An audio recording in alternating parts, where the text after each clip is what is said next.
રાજકોટની જનાના હોસ્પિટલની બેદરકારી સામે આવી છે। હોસ્પિટલમાં 3 મહિનાના બાળકનું મોત થતા પરિવારજનોએ ગંભીર આક્ષેપ કર્યા છે। જનાના હોસ્પિટલમાં બાળક બીમાર થતા સારવાર માટે ગોંડલથી દાખલ કરવામાં આવ્યો હતો। બાળકની માતાએ જણાવ્યું કે બાળકને માત્ર તાવ જ હતો, પરંતુ ડોક્ટરે એવું કહ્યું કે તેને આંચકી આવી છે અને સારવાર માટે રાખવું પડશે। મશીનમાં બાળકને રાખવામાં આવતા મશીન ગરમ થવાથી બાળકનો પગ દાઝી ગયો અને દાઝ્યાની 2 કલાકમાં જ બાળકનું મોત થયું છે।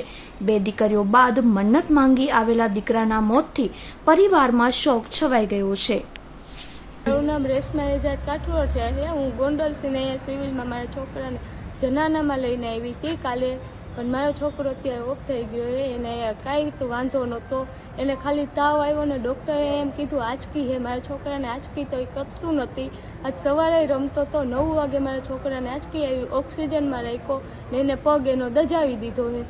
એનું હવે મારે શું કરવું? સિસ્ટર ને સાહેબો બધા હતા કે તમે બહાર વયા જ આવી કે અમે કે અહીંયા સારવાર કરીશું, કોઈને અહીંયા રહેવાનું। મારા છોકરાનું મૃત્યુ દાજવાત કે હિસાબે થાય ને 3 મહિનાનો મારો છોકરો એ 3 મહિનાનો છોકરો કંઈ છેલ્લી તો ન હોગે ને, તો મારે એનું શું કરવું? હું કેને દોષ દઈશ? સરકાર મારો ન્યાય દેશે? મારે 2 છોકરી ઉપર 1 છોકરો હે જાજી મન્નતનો ને અમે ગોંડલ સિંહ છે ત્યાં આશા લઈને આવ્યા હતા મારો છોકરો હાજો થઈ જશે।